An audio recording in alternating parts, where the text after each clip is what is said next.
Hello, everyone in Viewerland, and welcome to The Rundown. I will be your host today, Craig DeLuz, coming at you from the left coast, behind the Iron Curtain, otherwise known as the Sierras in California. But as we all know, I do not do this program by myself.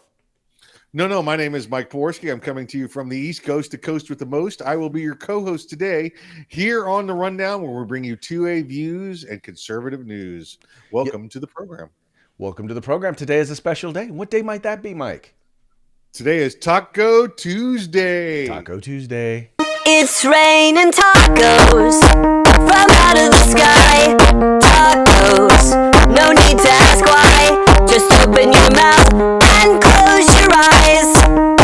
It's raining tacos, rain tacos. Out in the street, tacos. All you can eat, lettuce and shells, cheese and meat. It's raining tacos, yum yum.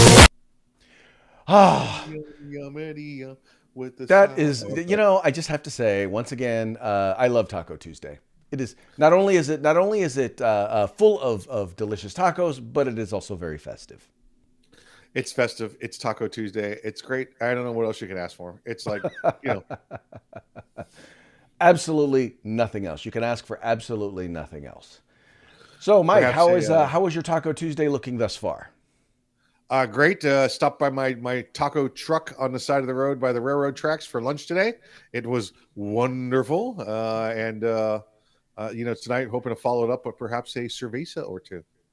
Nice. Well, I have to admit I did not have tacos for lunch, but my daughter's planning dinner, so we shall see what sort of tacos we shall be having this evening. It doesn't matter if she comes out with the old filet mignon or not. She puts it on your plate. You got to slide it away and go, it's Taco Tuesday, babe. What's going on? Taco Tuesday. Just slice that puppy up and put it on a shell. There you go. Put it on a tortilla, a tortilla. That's it. Put it on the tortillas. Yep. Excellent. Well, we finally had a break yesterday. It was like crazy windy rain. So today we had a little bit of a break. Still a little cool out here. I mean, cool for California, but Right.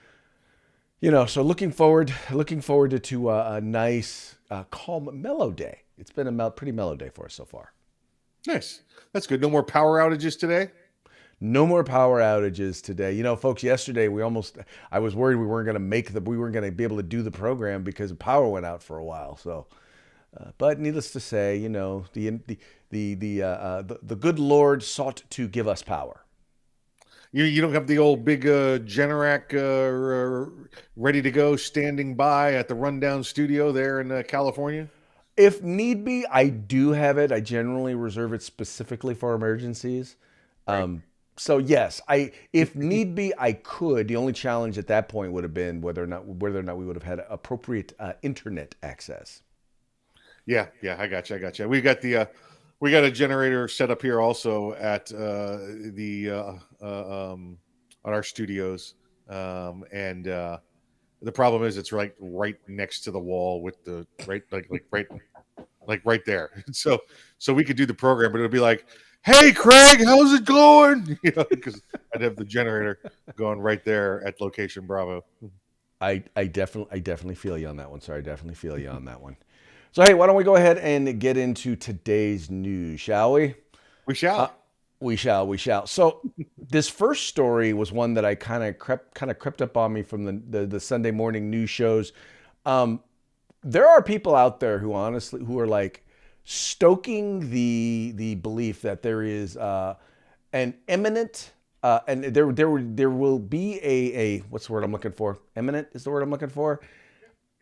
Imminent attack by Trump supporters in order to basically take back or as they like to say, steal the election, but take back the election of 2020. If not, be prepared to force Donald Trump back into office in 2024. And I wanted you guys I wanted to show you this little clip here from Meet the Press and then get your take on it. I'm going to read what Bart Gellman wrote in that cover story for The Atlantic. Some might say this is hyperbolic, but John Hellman, I'm curious if you think it is. The headline is, Trump's next coup has already begun. Trump and his party have convinced a dauntingly large number of Americans that the essential workings of democracy are corrupt, that made-up claims of fraud are true, that only cheating can thwart the victory at their polls, that tyranny has usurped their government, and that violence is a legitimate response. Hyperbolic or fact? Fact, I think. And I think the thing about the strength of this Gelman piece is it lays out, first of all, the extraordinary reality that there's this research that shows that something like at least 8% and maybe as many as 12% of the American people now say that Joe Biden was illegitimate and that violence is an appropriate tool to removing him and restoring Donald Trump. That's somewhere between 20 and 30 million people. That's a mass movement in America in favor of political violence, which is a new thing. We've had political violence in America before, lynching, many things over the course of time that African Americans suffered from. But this is 30 million people right now who are ready to take up arms. You put that together with what the president, the former president, I should say, and his allies are doing in the political realm. Yeah. State houses, state legislatures, and the party apparatus to be able to engineer a situation where they are in a stronger position to pull off a coup in 2024 than they were in 2020.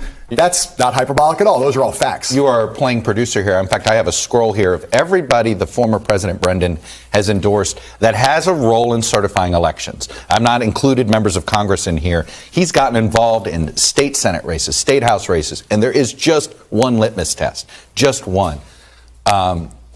This feels as if we're entering a place that is going to get darker and darker if the election is less than 1% on any level. All right, Mike, there's so much to unpack here, man. I mean, what do you think of this?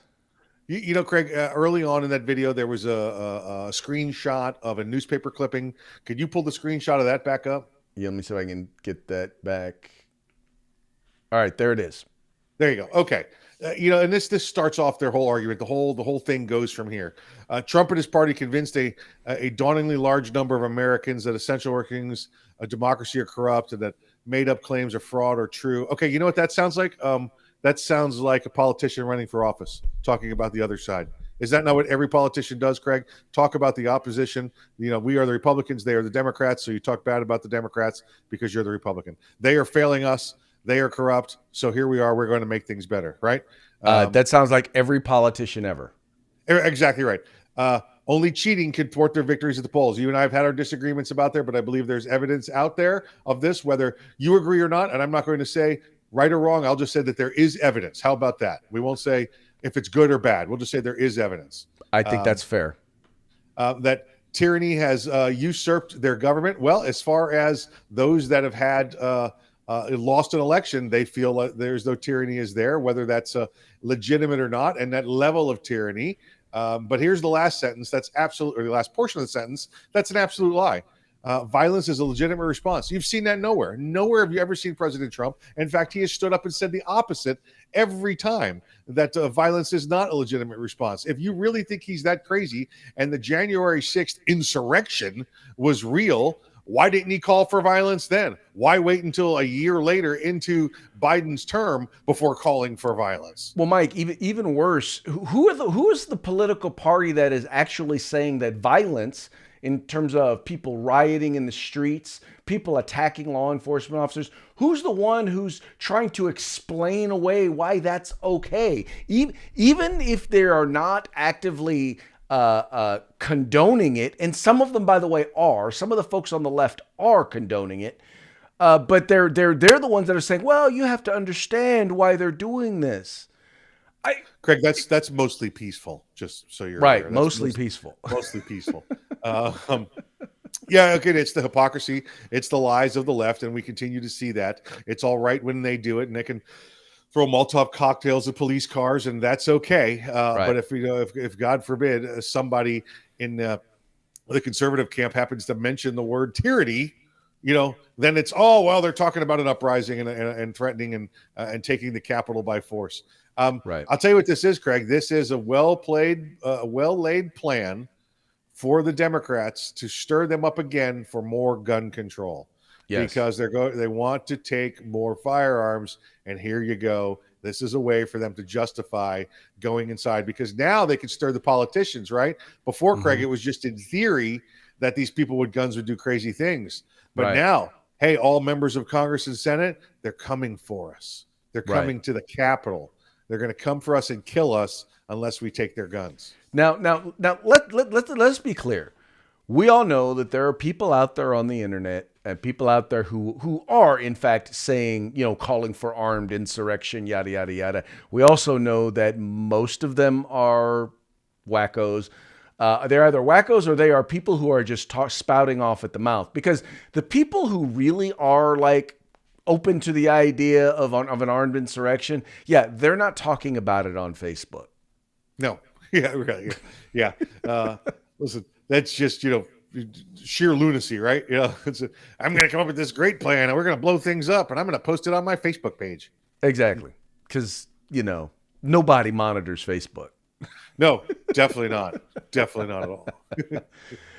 But yeah, no, it's, I don't want to say it's insane, but the point is that if anyone is trying to stoke fear, if anyone is trying to push people towards violence, that's exactly what MSNBC is doing. They want the left to be violent towards the right, and they're doing so. They're encouraging it by telling them that we are seeking to be violent against them.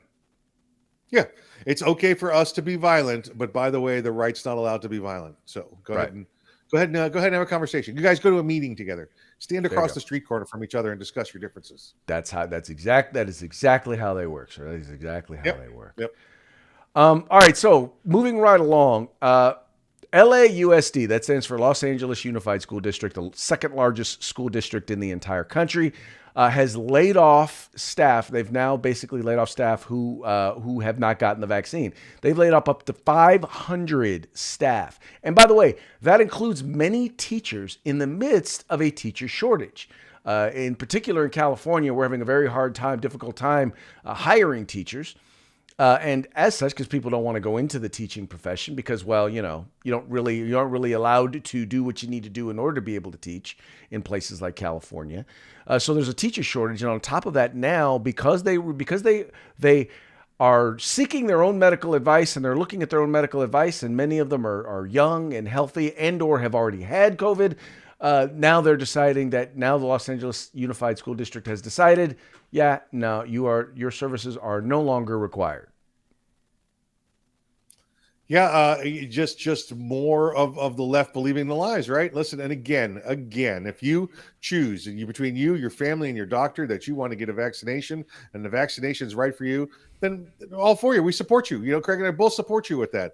But when the government comes in and tells me that I can or can't do something because I have or have not had a vaccination, that is, first off, I don't need to be vaccinated against something that I'm not exposed to or is a threat to me. All right. We can go back over the history of vaccinations and cures and diseases and all of that. What we've come down to here is this is government tyranny telling me what I must do, or therefore they will take away my ability to provide for my family. That is the definition of tyranny right there. Oh yeah, most definitely. And the funny part is they don't get it. They absolutely positively don't get it. And it's frustrating because, once again, these are the people who are responsible for educating our children. If they don't understand the concept of tyranny, and they're the ones that are supposed to be educating our children, and what are our children learning about government control and government tyranny? Yeah, it just further adding to the what they've learned since 9/11. The kids that are students today, they've learned nothing but the sacrifice of freedoms for security, and it's just getting further and further down that line right now. Yeah, not exactly awe-inspiring, I would say. No. The only awe in this is, look at these dummies, look at these idiots. They don't get it, really, literally. And again, this is nothing against those folks that have not had the vaccinations or folks that have had the vaccinations. This is against the government's overreach. And in every court, every time here, time after time, has said you can't do that. You can't do that. But again, It's California. They don't care. Right. Well, exactly. Well, but California's not the only place where rights are subverted.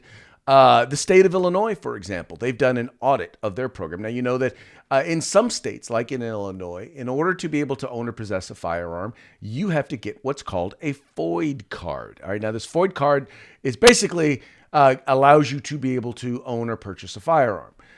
Well, you have to have to put in an application. They do a background check, all of this stuff to make sure that you're not a criminal or all of that. And well, but here's the problem with it, Mike. They've determined that 87% of FOID card requests, 87% of cards are not processed in time. Now, we're not talking, Mike. We're not talking weeks. We're talking years. Like, to get your original FOID card, the delays are up to or over a year. And if in renewals, it's like 214 days. I mean, we're talking people are going, what would that be? Almost over half the year without their FOID card, without their ability. So in other words, you had the ability to own and possess a firearm, and now all of a sudden you've lost it, not because you've done anything wrong, but because the government can't process your application in time. Yeah, 214 days, 7 months, right? So, you know, when the COVID hit, right, and everything got locked down, everybody was afraid to go to work and do their job. Now, many of the state governments, local governments did say, okay, as your cards expire, we're going to give you a 30-day extension, which then turned into a 60 or 90 before they realized they could open them back up online. You know, without having to have people in place for the renewals anyway. And then that still ends up because, you know, people still have to push the buttons on the computers, right, Craig? Still ends up into a 214 delay on renewals. So you're failing. Okay, you're failing. At that point, you need to get back to work. Or listen, if you're so concerned about the COVID, get yourself a nice isolationist booth. It's IT anyway. Build yourself one of those Faraday cages and go live in it, you know, so you can't get anything in there whatsoever. And then they go as far as to say, well, we have no ability to process new ones. So you could be waiting over a year to try to, again, Craig, I'm asking permission from the government to exercise a right after paying a fee, and then they're making me wait over a year. Huh? Let's go back to that last story where we talk about disgruntled Trump followers. Huh? Let's maybe there's a little bit of tyranny example right there for you. Well, and then once again, you wonder why people get upset when you start talking about tyranny, and that's, you know, the problem is that whenever we start talking about the concept of tyranny, they start thinking, oh, they're going to come after us armed. But the fact is that when you start subverting people's rights, and then you show absolutely no regard for the fact that this is occurring, then yes, that is tyranny. When you say, well, we, the government, are going to decide what inalienable rights you get to exercise, that's not the way it works.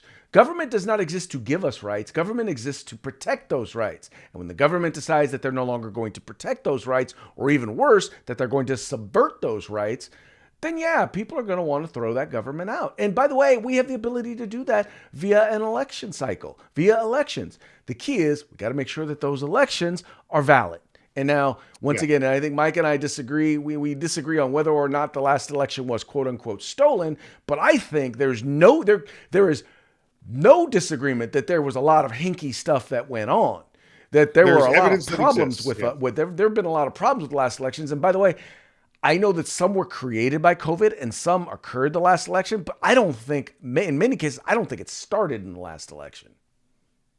Correct. But I also believe COVID was one of the tools by the left. You know, how many times did we have a bird flu, an H1N flu, and everything else that went on? But all of a sudden, because after President Trump is doing great, where she's coming off the State of the Union speech, now this comes around. It was a great way to take him down. Great way to take him down. So, well, Mike, there's a reason why we write these. We do bills of rights, right? There's a reason why we write these rights down, and it's not for when times are good, because the first thing that happens when challenging times come, the first thing that people in control want to do is subvert the rights of the people.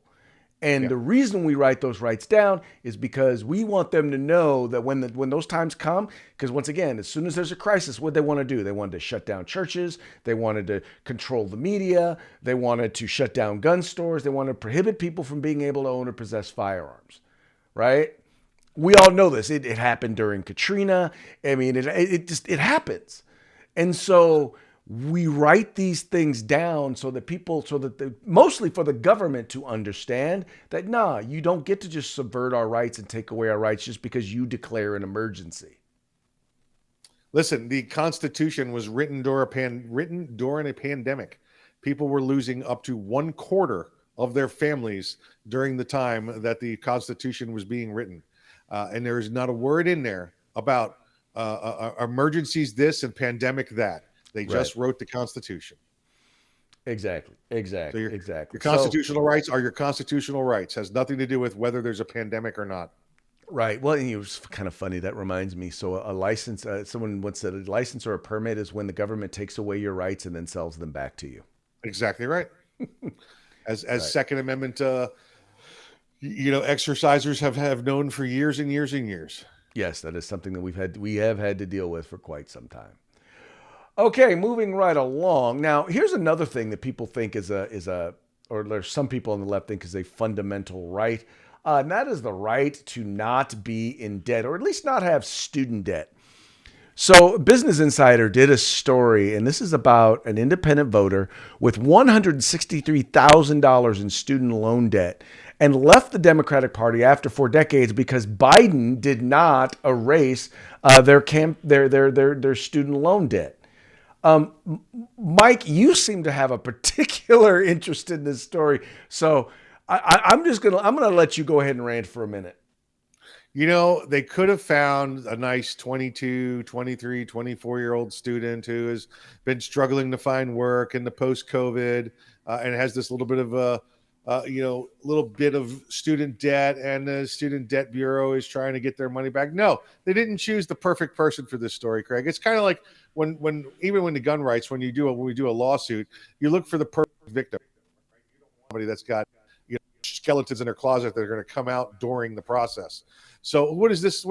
These people do? They go out and find this woman who's got $163,000 in student debt. Oh, by the way, she's 53.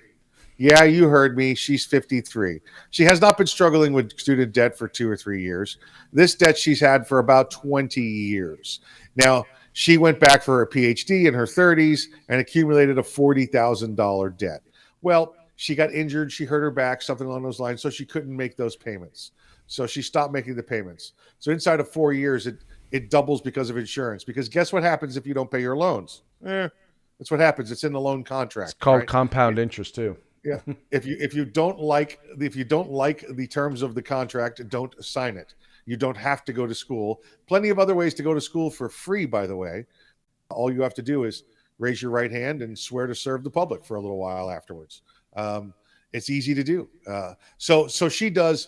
She gets to the point where she's got $163,000 in student debt. Biden comes along and says, we're going to wipe out student debt. Well, great. I'm a Democrat. So there's been no student debt or student loan collection for about 8 months because of COVID under Biden since he took office. And now she's mad again and changed to independent because her debt's coming back around again. Here's what a perfect candidate she is, Craig. She talks about, well, she's making $100,000 a year now, but she can't pay off her student debt because if she does that, she can't put anything into her own 401k. Huh? What? Well, how about we look at our bills and we pay our bills first before we start to pad our own account? You've made an agreement, you've made a promise, and now you want somebody else to come along and tell you, no, it'll be okay. We're just going to spread that $163,000 around, by the way. Yep. It doesn't just, it's gone. We just wrote it off. It's gone. No, everybody else has to pay it. Okay. Right. That's why my tax rate goes up. All right. It's like credit card debt the same way. You know why I can't get a 3% credit card? Because you jackwagons keep defaulting on your credit card and forcing the rest of our interest rates up to make up for you idiots. All the rest of us wind up paying because of the financial decisions or incorrect decisions that you make. Dude, I know people who've gone back to school. They've got not one master's, but they've gotten 2 masters. In some cases, they've gone to get their doctorate and did or did not complete the work. But in the end, I'm like, and they're like, well, I've got all this debt. I've been paying on it for 20 some odd years. And I'm like, wait. Did you not do a cost benefit analysis to determine whether or not you were going to, 1, could you afford it? And number 2, did you look at what the lifetime income that you would be bringing back in order to be able to pay for it, to make it worth it? I mean, Mike, I look back and sometimes I wish I'd gone back and gotten a postgraduate degree when I was younger. But I looked at it at the time and I said, you know what? I cannot afford it without going into massive debt. So I decided not to. Now that I'm older, I could probably afford to do it. But the problem I have now is I look at the lifetime of income, like, how much more is this going to allow me to earn compared to how much I'm going to spend on it? And it just doesn't pencil out. So I'm not doing it, right? That's called being responsible for your own personal finances, for the decisions that you make. What are we teaching people if the most educated among us get to say, yeah, no, I don't want to pay for this education that I just got, that I went to go get. I'm sorry. Just because you decided to get educated into imbecility, I'm not paying for it. Well, listen, there's a whole new batch of them that happened under Obama, and now it's happening again under Biden, where they talk about we're gonna forgive student debt, we're gonna give student debt. So you know what they do? They're going out and purposely racking up their student debt because hey, it's gonna get forgiven, so I don't even need to worry about it. And look what happens. Right. This is what happens. The rest of the world says, hey, you know what? Listen, moron, be responsible for your own stuff. I'm not paying off your stupidness. Right. And by the way, folks, in many, many cases, we're not talking about the young person who went out and went to a trade school. In some cases, you've got those instances where these trade schools misled them and made them believe that, oh, yeah, we're guaranteed to get you a job.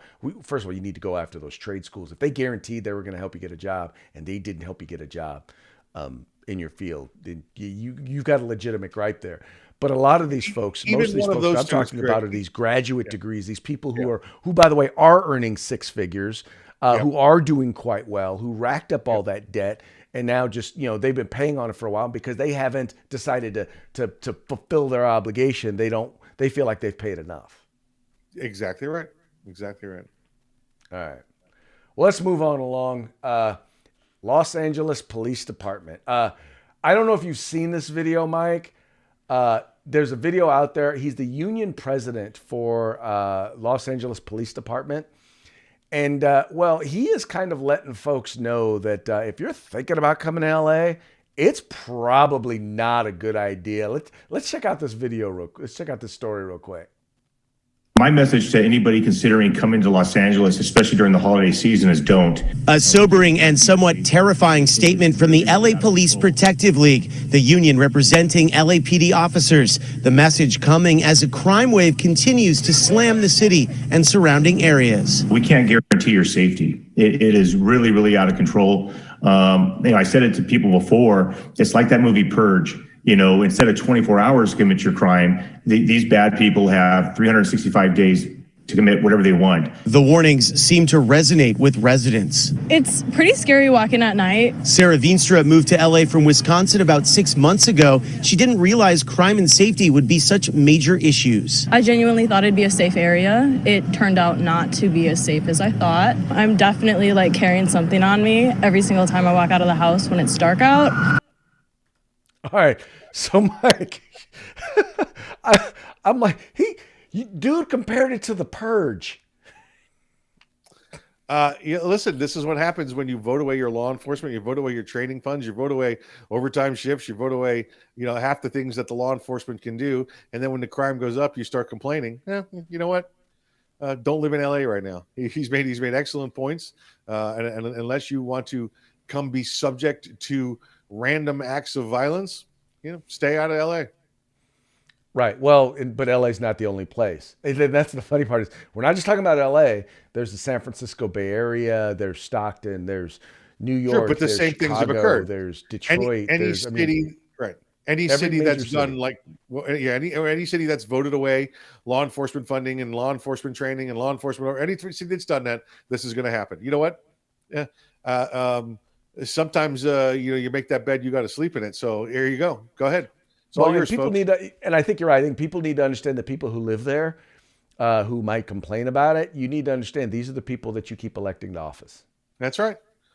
Yeah, I get zero sympathy. Listen, now, if you're one of those, you're a hardcore conservative, and it's going on in your town, and you this is continuing to go on, and I know this hurts, and we've had this conversation before. You've got to look at getting out of there. Okay. How many times can you be hit and beat before you say it's time? I really think you need to think about leaving. Yeah. Well, many are thinking, many are considering. And me being, I'm not necessarily in this, well, I am in the city, but down the urban area. But It's really easy to talk about, but when you have kids and grandkids and family and business, it's not always Not easy an to easy just pack choice. up and leave. Yeah, I get it. Not easy choice. It's something you have to examine. You're talking about a generational, life-changing thing for your family. Yeah. I get that. To up and move, from one state to another. That's huge. Okay, that's huge. And my family did it before. I didn't have to make the decision. Family made the decision before me a generation ago.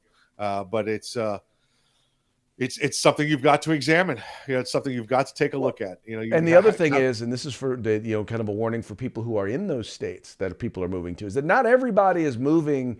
Not everybody who is moving to your state gets that it's the policies. And so they're bringing some of their left-wing liberal stinking thinking with them. And so you may think that it's not coming to your state, but trust me, there's a good chance that in many cases it is. Those of you who live in Texas, those people who live in Arizona right now are starting to deal with some of it. People who live in Nevada, same exact thing. They're even worse. They're way more than a few steps ahead of those who are in Arizona because their legislature is now controlled by those who've moved to Las Vegas. Yep. And it's literally turning from a red state to a purple state, and now leaning very, very blue as they control both the executive and the legislative branches there in the state of Nevada, of all places. Yeah, I'm waiting for Governor DeSantis here, Captain Florida, to figure out a way to pass a law that says only conservatives can move to Florida, or you get a bonus if you're a conservative and you move to Florida. If you're registered there you go. You get an extra vote if you're a conservative. Well, listen, we have to countermand the extra Democrat vote that the dead people get. Yes, you do. Perhaps you get a nice $5,000 bonus check if you're a conservative and you move to Florida. Well, you know the funny thing about Florida, though, is actually, if you look at the numbers, Florida has actually become more red. So many people are moving. There are not a lot of Democrats. The number of Democrats moving to Florida compared to the number of Republicans. I mean, Florida used to be a purple state. It's close to red. It's purple leaning red, and it's tracking towards red. Yes, and I believe we have Florida Man to thank for that, because all of the things that go on with Florida Man, the crazy Florida Man, I think that scares the Democrats from coming down here. Whereas the conservatives are like, bro, hold my beer. Oh, yeah. Okay.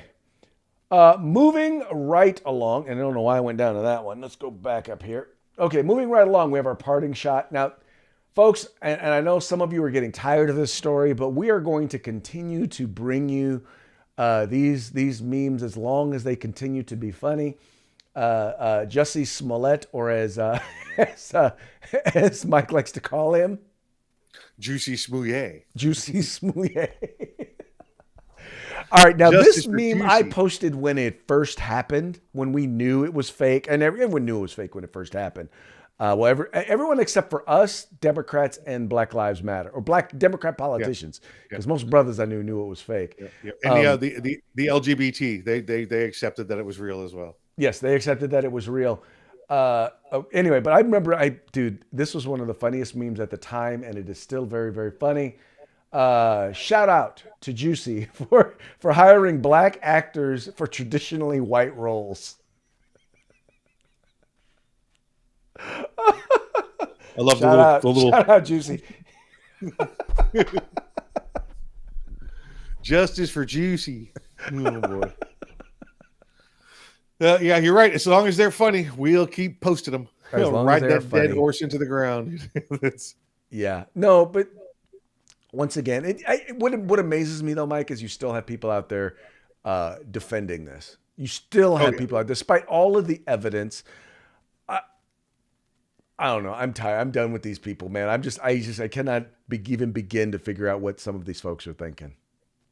Well, listen, they're thinking that these two people might be related to Nicole Brown Simpson's killers, and they're out looking for them also. There you go. Okay, well, looking for these people that don't exist. Hey, it's about that time, sir. How about we give a quick shout out to our sponsors? Hey, Guerrilla Machining, Grid Defense, and our good friends at the California Republican Assembly. Thanks for being with us. Make sure you support them. And every time you need a Republican vote in California or an AR part. Exactly. Those are the folks to check out. Now, folks, do us a favor once again, please. Check them out. Their websites are linked right in the description of this video. All you got to do is click on it. And when you go there, make sure you let them know that we sent you. Please make sure, tell them the guys over at the Rundown sent you. And then we will talk to you again tomorrow. Tomorrow will be hump day here on the Rundown. So remember to tune in. Remember, like, share, subscribe, and encourage your friends to do the same.